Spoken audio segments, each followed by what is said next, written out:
The Carnival Ghost. Lily, Sam, and Ben were three good friends. They loved to explore interesting places together. One sunny Saturday afternoon, they were riding their bikes far from their homes. They found an old, broken sign. It pointed down a dusty, overgrown path. The sign read, "Old Town Carnival." The words were faded, almost unreadable. Lily stopped her bike. "Look," she said, pointing. "An old carnival. I didn't know this was here." Sam and Ben were curious too. They had never seen a carnival in this part of town. The path was narrow and winding. Trees and tall grass grew everywhere, almost hiding it. As they rode deeper, the air grew strangely quiet. Soon they saw broken fences and what looked like old, rusting rides. There was a big, colorful archway that had once been the entrance. Now it was just old wood and faded paint. This was a carnival abandoned for many years. It was empty and silent, like a forgotten dream. They left their bikes near the entrance and walked slowly inside. The ground was covered with dry leaves and broken glass. Dust covered everything. Old game stalls stood empty, their signs torn. The Ferris wheel stood tall and still, its metal parts rusty. A carousel with painted horses looked sad and lonely. "It's a bit spooky," Ben whispered, looking around. Lily felt a strange feeling, a mix of excitement and unease. Sam, usually brave, also felt a chill in the air. The old carnival seemed to hold many secrets. As the friends walked deeper into the abandoned carnival, the silence felt heavy. They saw an old popcorn stand, completely empty, and a shooting gallery with no targets. Everything was still, but then Lily heard something faint. "Did you hear that?" she whispered, stopping suddenly.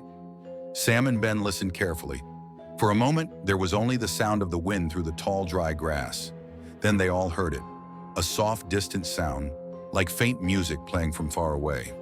It sounded like carnival music, light and happy, but also strangely sad.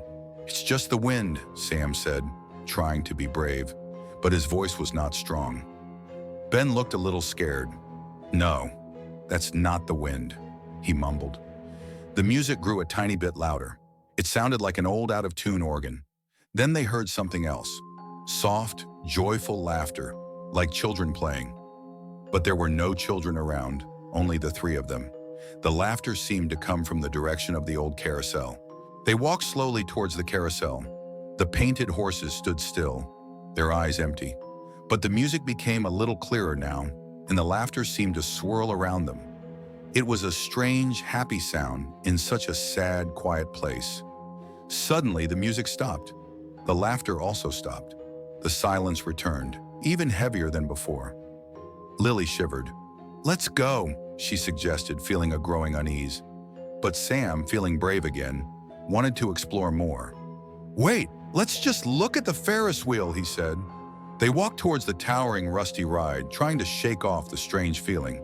Near the Ferris wheel, there was a small, ruined tent. The fabric was torn, and the wooden poles were broken. It looked like an old clown's tent.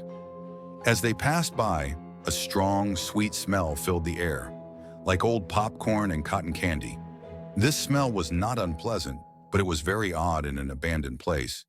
Then they heard the music again, louder this time, and even clearer. It was an old-fashioned circus tune, lively and a bit eerie. And with the music came the sound of applause and more laughter, as if a show were happening right then and there. Suddenly, a figure appeared inside the tent. It was a clown. He had a white face, red smile, and sad, dark eyes. He wore old, colorful clothes that looked faded and torn. He was not moving, just standing there, looking at them. Lily gasped. Sam and Ben froze, their eyes wide. The music became very loud, almost deafening, and the applause sounded like many, many people. The clown slowly lifted his arm and waved, a slow, sad wave. Lily felt a chill run down her back. This was not a normal person. This was not a dream. This was a ghost, an old carnival performer, still tied to this place. His face was sad, almost tragic. He seemed to be reliving his last show, his last moments of joy. As the music reached a crescendo, the clown slowly faded. His image became transparent, like smoke, and then he was gone. The music and applause also vanished, leaving the carnival in complete silence once more. The air was cold and heavy. The three friends didn't say a word. They just turned and ran. They ran past the carousel, past the empty stalls, all the way back to their bikes. Their hearts were pounding, and their breath came in ragged gasps. They quickly got on their bikes and pedaled as fast as they could, away from the old, silent carnival. They did not stop until they were back in their familiar neighborhood, surrounded by houses and people. They tried to talk about what they had seen, but the words felt strange and unbelievable even to themselves. Who would believe them? A ghost clown? Musical sounds from an empty place? They decided to keep it a secret, just between the three of them. But the image of the sad clown and the ghostly music stayed in their minds.